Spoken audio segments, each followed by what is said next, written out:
Hello part time travellers, నేను మీ గిరీష్ని. ఇదే day 1 Gokarna Dandeli ట్రిప్లో. ఈ సిరీస్ అప్డేట్స్ కోసం నా యూట్యూబ్ ఛానల్ని లైక్ చేయండి, కమెంట్ చేయండి, షేర్ చేయండి, అలాగే సబ్స్క్రైబ్ చేయండి. ఇంకా మా అందరం బస్సులో ఎక్కేశాక చూస్తే చాలామంది వచ్చారు. బస్సు ఎక్కిన వెంటనే మనతోనే ఇంట్రో స్టార్ట్ చేయించారు భయ్య. బస్సు ఓకే ఇష్యూ, కానీ బాగానే ఉంది. బస్సు బయటే బాహుబలి, లోపలంతా డబ్బుడు వర్షన్లా ఉంది. ఎక్కడో టిఫిన్ కోసం ఆపారు భయ్య. కొంచెం రష్గా ఉన్నా ఆర్డర్ చెప్పేశాము. కానీ ఫుడ్ బాగుంది, ఫ్రీ కదా. ఇంకా దారిలో మాకు మంచి ఐటమ్ సాంగ్స్ పెడితే సీట్లోనే డ్యాన్స్ వేసాం. కానీ సరిపోలేదని కొంచెం ముందుకు వచ్చి 2-3 స్టెప్పులు కూడా ఆలోచించి వేసాం. ఇంకొన్ని సాంగ్స్ ఏవో సెలెక్ట్ చేసాము.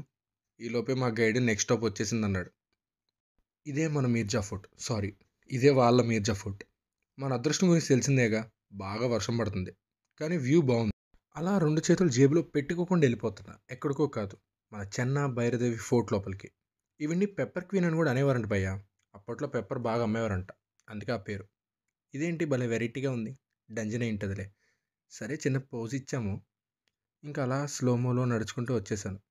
ఇంకా అలా ఫోర్ట్ చూస్తున్న టైంలో మధ్యలో కొంచెం డివోషన్గా ఏవో టెంపుల్స్ ఐడియల్లా కనపడ్డాయి. టెక్నికల్గా ఇదంతా ఆవిడ గెస్ట్ హౌస్ అంట. ఎనీవేస్, ఆ ఫోర్ట్ అయిపోయింది. మమ్మల్ని నెక్స్ట్ స్టాప్ తీసుకెళ్ళిపోయారు, అదే అప్సరకొండ వాటర్ ఫాల్స్. ఇది మాకు లాస్ట్ మినిట్లో యాడ్ చేశారు, జాగ్ ఫాల్స్ రిప్లేస్మెంట్. ఇక్కడే మేము ఫ్రెష్ అయ్యి నెక్స్ట్ మురుదేశ్వర్కి వెళ్ళాలి. చాలా దూరం నడిచాక ఇప్పుడే వచ్చింది వాటర్ ఫాల్స్. ఇంకా మనం కూడా అవుతామా, వెళ్ళి డైవ్ చేసేద్దామని దూకేసాం. డెప్త్ చూసుకోలేదు. కాసేపు అలా స్విమ్మింగ్ చేసి ఫ్రెష్ అయ్యాం. మధ్యలో ఎక్కడో లంచ్ కాపారు, అక్కడ కూడా ఇంకా తినేసి మురుదేశ్వర్కి స్టార్ట్ అయిపోయాం.